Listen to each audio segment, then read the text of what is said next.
So, yes, sir. Oh, I'm sorry. Let me take the guy that's at the microphone, and then somebody can bring a microphone over to him. Yes. Ken Howard, class of 76, college. Hello, Ken. Hey, how are you, Coach? A softball. Could you just talk for a second about the improvements up at Bakerfield and the commitment to university athletics? So, yes. I don't want Bill talking about this. I never get a chance. Yeah. So I said when I started that it was unacceptable to have a losing athletic program. And this is not something we should be proud of. It's something that we should correct. Then I brought in Bill Campbell. And Bill Campbell, of course. He's responsible for all the winning teams. I'm responsible for the ones that are losing. And Bill has, he has just devoted himself to this among many other things and helped, as always, to nurture coaches and to help Diane Murphy, whom I brought in as the athletic director. And we have a strategy, not only with respect to the teams, but how to do this. And the strategy Diane Murphy and others came up with was we don't have a problem of facilities. They're great facilities up at the Baker Athletic Complex. They're just not adequate in terms of what they provide our student athletes. And so first of all, we need a major sports center there for students to be able to relax, study, work, and socialize and work out. And as a symbol of just how important this is to us, to the university, and how important Bill is to all of this, we're naming the sports center after Bill Campbell. And the groundbreaking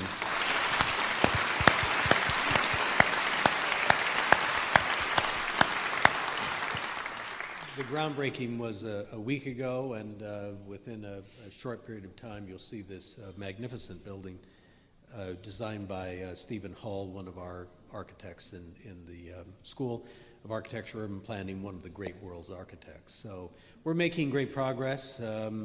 Really, I think I've forgotten now the number of Ivy League championships we have, but we're no longer at the bottom of that list. We're really right in the thick of the Ivy League. So people want to know how I got from coaching to high tech, and my answer is always, did you ever see my record? Never mind. Don't laugh so hard, come on. So we're going to take one more question. George, yes, you were first. 71, Lee and I were classmates, in fact. It's one thing to tap the alumni network for capital and contribution, but there's a lot of other resources, particularly as people are living longer, as the economy has kind of created very experienced people out there that could contribute not only through their experience, but teaching other ways or working with people. Yep. What are the university's plans along this regard to sort of tap other resources from the alums? Well, I think, of course, that's absolutely right. And there's so many ways in which a very vibrant alumni body is meaningful to the institution. It's all the time we are sending faculty and administrators, deans, and so on out into the world to talk to alums. I think every single one of those people would say we really learn a lot about how to manage, run the institution. So there is a massive amount of interaction that's really extremely beneficial.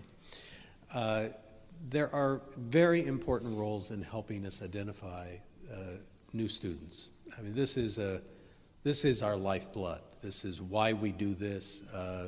We really want the best young people and most deserving young people in the United States and around the world. And alumni are crucial to helping that happen, persuading people to come, helping them prepare to come, helping them when they're here, and the like. Then there's the issue of how to engage the alumni more in the kind of teaching within the institution. Many schools, of course, draw on alums as visiting faculty or as adjunct faculty. That's extremely important. But I think the one place we haven't really successfully yet built up is how do we connect on an ongoing basis using modern technology so that you feel part of the educational excitement of the place. If you took me off the stage here and Bill and brought up a group of faculty to talk about their field, you know the effect that has. You just feel the incredible excitement of knowledge in the process of being created.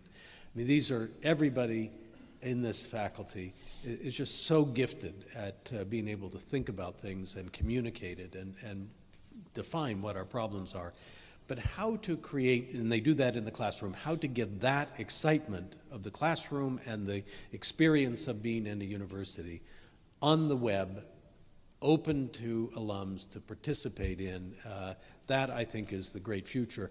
And we're still just at the very, very beginning of that. And we would welcome, I think, ideas and thoughts about that.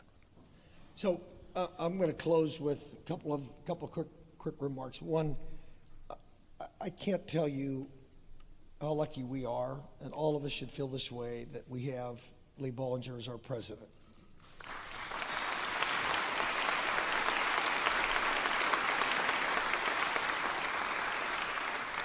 Second, and you know, important is, you know, the fact that you're all here in this room with a wonderful comma after your name that says CAA is just fantastic. And this is a vision of Susan Fagan, of Richard Whitten, and nobody's walking around putting their hand in your pocket.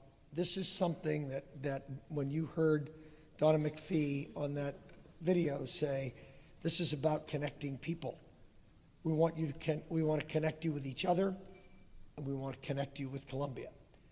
And nothing, she could not have said anything better. She's a phenomenal leader.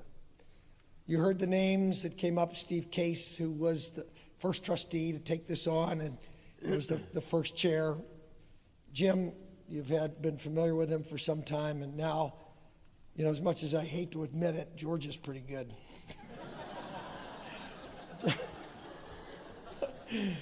He has been such a good friend for so many years, and he will be a fantastic chair. But I just know that with George and Fred Van Sickle, we've got, you know, the right team. With all of you in this room, we can continue to expand this organization in terms of numbers and geography. I know we can do this. We've got a great leader here. We've got a great leader there. We're in good shape. So thank you very much for having us. Thank you very much.